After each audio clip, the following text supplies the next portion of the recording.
Hi, everyone, and welcome to the Earth Day Everyday podcast, where we aim to spotlight exemplary activists, policymakers, and changemakers in the field of sustainability and climate change. I'm your host, Aryan Doshi, and today we are extremely lucky to be joined by Julia.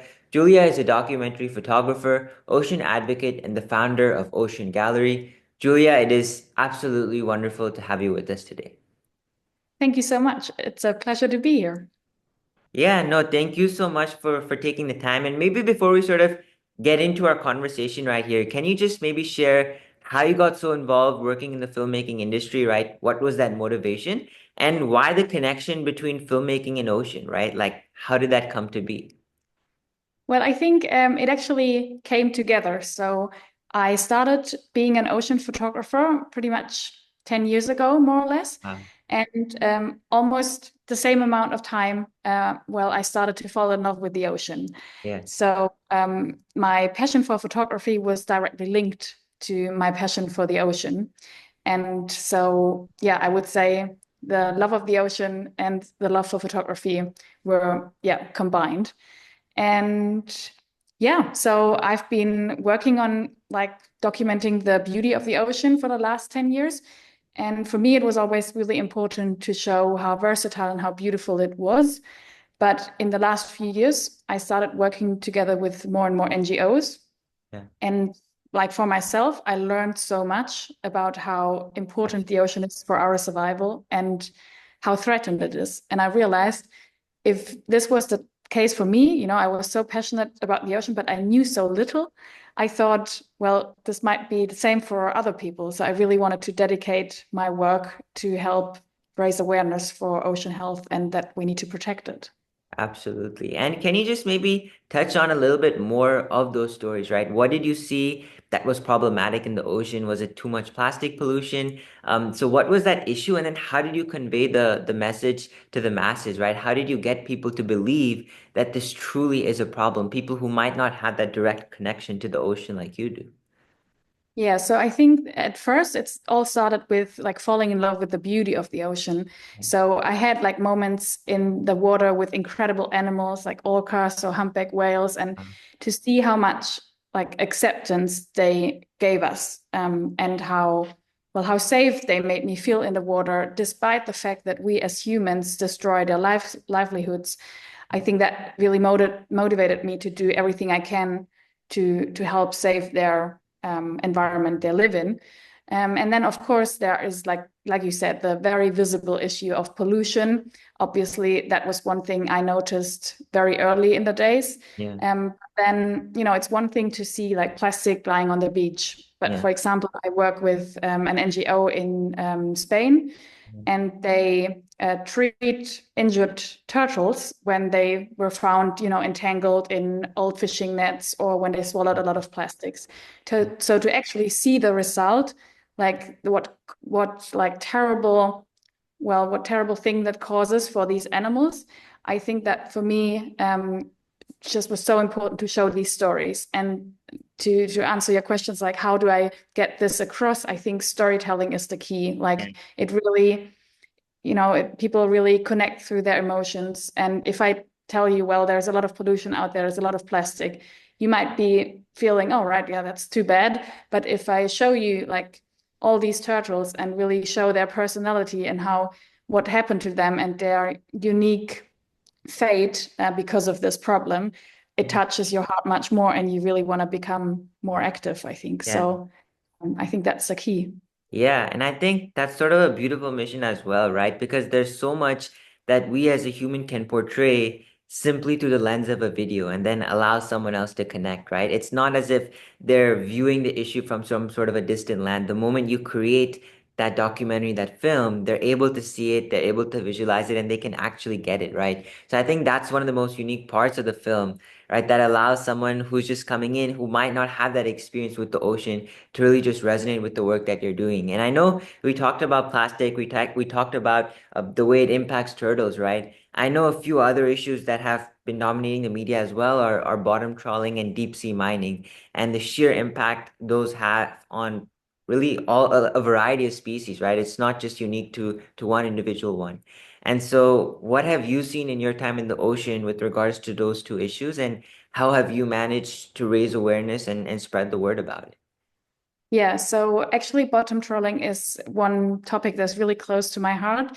I got to see a bottom trawling net the first time when a marine researcher showed it to me, and I didn't really know anything about it. And I don't know if the audience knows it, so I'm going to explain a little bit how it Yeah, works. absolutely. So it's pretty much a huge net, like hundreds of meters long, and it's being, well, sent down to the bottom of the ocean, and the boat drags the huge net behind the boat for hours on the seafloor.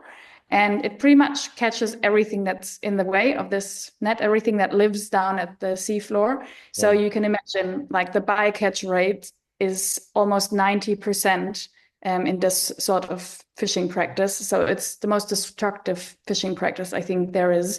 yeah, And for me, it was just astonishing to hear that this sort of fishing practice is even allowed in marine protected areas. yeah, And it really just blew my mind. I was so shocked when I heard this. So I really wanted to show people what's actually happening yeah, because I know a lot of people that eat fish and they might not know that this is the way it's caught, right? exactly. Yeah, That along with the fish you have on your plate, so many other species had to, well, suffer for it and die a death that wasn't really worth it. So I ended up spending some time on a bottom trawling boat wow. because one thing is to show the outside world like what's happening there, but the other thing is to actually understand like what are the motivations of these fishermen? Why is this practice still done? Like because they're undermining their own livelihood as well, Yeah, because yeah, when there's no fish left in the sea, then they have no business either. So I yeah, really wanted to understand their motivations and yeah, to understand what can be done about it. And to be honest with you, like to witness this firsthand, like all these fish that had to suffer, all the bycatch that died, and then after it was dead and it couldn't be sold in the harbor, they were just throwing it overboard again, like, and it died for nothing. yeah, So that was really shocking. But at the same time, I realized it's not black and white. You know, it's, yeah, their fishermen's livelihood. They have to provide for their families. yeah, And well, you cannot just tell them, well, you can't do this anymore and take away everything for they sure. need for their lives. So you need to create alternatives. And so for me, it was important to first show, you know, and tell their story. And I wrote an article about it. I think you read it, right? Yeah, Mm. And yeah, the feedback on this article was amazing. Like so many people said that they never heard about it before, yeah. and it opened people's eyes. And I think I'm really grateful for it. And I think the reason that article was so phenomenal, right, is because a lot of people go in just viewing the idea of bottom trawling as you have this one giant large net, and so they don't really see it as a harmful practice, right? But it's only when you describe it, the way that you did about so many fish dying for nothing that you sort of see how problematic it is of an issue. And do you sort of think we have alternatives, to bottom trawling? Because there are people who do like, eating fish, and for people who maybe aren't vegetarian, who rely on these sort of aquatic species, right? How do you sort of tell them that their fish isn't, I guess, made sustainably and this practice is unethical? Because the chances of them completely moving away from fish is low as well, right? So is there maybe a better solution so that we aren't harming, the innocent life of that fish, right? Have you come across that? Yeah, so I tried to spend some time with different practices of fishing, and I spent some time with fishermen also in Spain that do artisanal fishery, so on a very small scale. Yeah, And they, yeah, well, there are different practices. I don't want to go in the details, but yeah, there are definitely ways where, when on a smaller scale, you can catch fish that does less harm to the environment, like not go on the, yeah, the seafloor and not yeah fish in such huge scales. But I think for that to we need people to realize that fish is something extremely valuable, and especially for people living like in richer countries like in Europe, for example, where fish is just such a normal thing to eat so many times a day or so many times a week. Yeah. but it's not really necessary. They don't need Yeah. the protein to survive. Like in other parts of the world, it's so much more important. So I think for people that can actually afford to not eat fish on a daily basis, they should reduce it. So other people that actually need it, they can have it. And so if we all, Create that balance. well, yeah, exactly. If we all create more of a balance, I think this is really important. Yeah, and I think it's such an important issue to keep on highlighting, right? Especially because if there's a chance that the governments can pick it up more and spread the word about it, right? That would hopefully be, I guess, where we want to go, right? Have you sort of seen maybe a policy directed towards bottom trawling? Is that what through your documentaries you hope to someday achieve some sort of a policy? Yes, absolutely. Like this would be the end goal. I collaborated on this article with Patagonia, and they, for example, started a petition for people to sign Wow. to put pressure on governments to end bottom trawling, at least in marine protected areas. And I Yeah. think this is a very, very urgent cause we need to achieve now. So to see how these images directly could, have an effect on Yeah. policies, is amazing. But of course, it needs everybody involved. For sure. Yeah, I always like to say, right, do what you can on a local level, right? One of my past podcast guests always says, do what you can, not what you can't. And so it might not always be starting off on this big legislative level, but if you can just start small from the local and then gradually move your way out, right? That's always where we want to go. And I know another issue that has also, come up a lot is deep sea mining, especially as we see countries really hurrying to the oceans in order to extract all the oil they can, all the fossil fuels they can, in order to make their countries more or less energy reliant. And so, what have you sort of seen when it comes to deep sea mining, right? How have you seen it play out in the oceans? How have you seen marine species be impacted? And again, do you think there's a way for us to transition away from this harmful practice, or because countries have this desperate need for energy that we're going to continue seeing this unfortunate sacrifice of our aquatic species? Yeah, so despite the fact that I haven't like personally experienced deep sea mining, I haven't Yeah. been with any expeditions myself, but I think deep sea mining is like one of the main threats the oceans are facing, like now and in the future. And I think we know so little about the deep sea yet, like scientifically. But one thing that is for sure, and that I think that's something these companies that want to make money from it really Yeah. trying to hide, is that it's an incredible ecosystem down there, full of life that can, under no circumstances, I think, be exploited. Yeah. And it's something that it's irreversible, right? If we do this, like it takes million and million of years to be restored. So if we realize we made a mistake, like we cannot take it back. Yeah. At the same time, I think it releases so many toxins and carbon, something we Yeah. really don't need on top of all of it.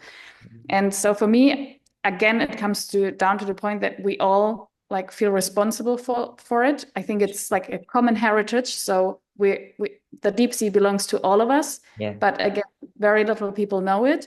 And I think only a few big companies will profit from exploiting the deep sea. Yeah. I I organized this deep sea film night at the Ocean Gallery, and we showed a wonderful documentary, and we had some experts on the panel, and I actually learned a lot there as well. And I learned for one thing that we don't need deep sea mining, to Yeah. have our energy secured. Absolutely. There is enough already, and I think the problem for the whole world in general right now is that we kind of have to rethink the way we consume. And I think Absolutely. if we manage to do that, then Yeah. we won't need so much energy because we don't have to consume all the time to be happy. Like we have to have like a beautiful planet around us, and that will make us happy enough. Yeah, and at CirFin, that's one of our missions as well, right? Is how do we transition society from a linear economy towards a circular economy so that everything that we use, everything that we consume can someday, one day, find its way into the hands of a person who can then use that product again. And so you just have these multiple generations of a product, whatever that may be. And ultimately, that's where we want society to go, right? So I think that is a very, very important point. And maybe if you can just transition away, I know we talked a lot about, the most pressing issues facing our oceans today, but maybe more on a fun personal note, right? You spent so much time with the ocean, right? Over all these years, you said 10 years ago. And so throughout all those years, what has sort of been that one favorite moment, that one favorite experience of yours where you were just, there in the environment, immersing yourself, and I don't know, something beautiful happened. Do you want to just share that with us? Yeah, so I think I shared it a little bit at the beginning of our conversation, but I think my absolute favorite moment was when I got to spend some time in Arctic waters in northern Norway Wow. with orcas and humpback whales in the Okay. water. So, you have to imagine like it's snowy mountains all around you. It's minus 10 degrees Yeah. Celsius around you, very, very cold. And you immerse yourself in this freezing water, and everything is pretty dark because in that time of year the sun comes up maybe Yeah. like for an hour. It's not even really bright, and then these majestic animals show up underneath you, and they come so close. And I think this was one of the most amazing moment in my life when like this humpback whale came so close that we looked eye into eye, and I Wow. could just know that I could trust it fully. Like I was not scared a bit in that moment. I just knew it will take so much care that it doesn't touch me with his fin, and I will be fine. And it was so beautiful. And, I was lucky enough to press the record button on my camera to record this extraordinary Oh moment my gosh. so I can relive it over and over again. Yeah. And for me, yeah, this was the most, yeah, incredible moment, even though there has been so many beautiful moments. I mean, I love, well, even, I don't know, I love all the small animals in the Yeah. water. Yeah. Fish like really gets me to smile, Yeah. but obviously this was really amazing. Other scale. Yeah, no, I think that's phenomenal, right? I think a lot of the times when it comes to, our climate crisis, right, there's always this sensation of, you have to feel it to believe it. And I think once you're sort of in that environment where you're in it, right? And you see the direct impact, you have that connection, right? That's something no one can take away from you. But from there, it's always about how do you spread that word, spread that mission so that more people can resonate in the work that you're doing. And sort of on that note, right? What sort of message do you want to maybe convey to Gen Z as they come and make an impact in this world when it comes to climate change, right? A lot of the times there's this blame game, if you will, right, between the youth, between the elderly people, right? But how do we foster intergenerational collaboration when it comes to the climate crisis, and how do we really uplift Gen Z to be at the forefront of that? Yeah, I think it's a tough question, but for me personally, I would love, for all future generations to be able to witness the beauty of this planet, the beauty of the ocean, the Yeah, same way I still got to witness it. But I think, yeah, unfortunately, like we said in this conversation, it's nothing we can take for granted. And well, your generation is not responsible for it. And that's terrible. But I think the ecosystem and the planet is so threatened that we need everybody on board to absolutely. help save it. So I think, unfortunately, there is no time for, blaming somebody else, some other generation. I think it's Yeah, that urgent that we need everybody to step up and feel responsible and help save this ecosystem. And I think, especially in a young generation, and I work a lot with school classes and kids as well, like there's so much great ideas, so much, motivation and yeah, courage in these young people that I think there is so much potential there. for And sure. if together we can be loud and demonstrate and, sign petitions, do Yeah. something on a political level, volunteer for NGOs, or yeah, I think there's every one of us and each of you, we all have like a very unique skill set. And I think if we realize that if we use this, our skill set for greater good, we can do so much great stuff. And I really wish that for that to happen. Yeah, no, that's phenomenal. And I think you also touched on a really important point there, right? Which is how can we also integrate more climate, more sustainability education into our schools, into our curricula, so that people come out of it with this knowledge about what it is, right? Why it's impacting so many people and what they can do about it, right? If they have those sort of three-step flow charts coming out of school, then I think making the change won't seem, as far-fetched as maybe it is today. But thank you so much, Julia, for taking the time. But just one last question, I love to end all my podcasts with is, just what advice do you have for someone who's just coming into the field, of sustainability, environmental science, right? They don't know where to go, what to do, especially because the field of environmental science is so interdisciplinary, right? There's so many different ways you can connect one field to another to another. But at the same time, it can also seem like a lot, right? So, what advice do you have for someone who's just entering so that someday they can reach a level of impact that you've been able to do? I think first of all, I would say like work on your own skill set you trust in. So whether you write, you take photos, you make films, or you work in a more of a in the scientific field. So really work on your own skill set, really believe in yourself as Yeah, well, and then work on the stories that really matter to you. Like for I sure. personally, I only work on the stories that are really close to my heart because it's very authentic when you tell the story.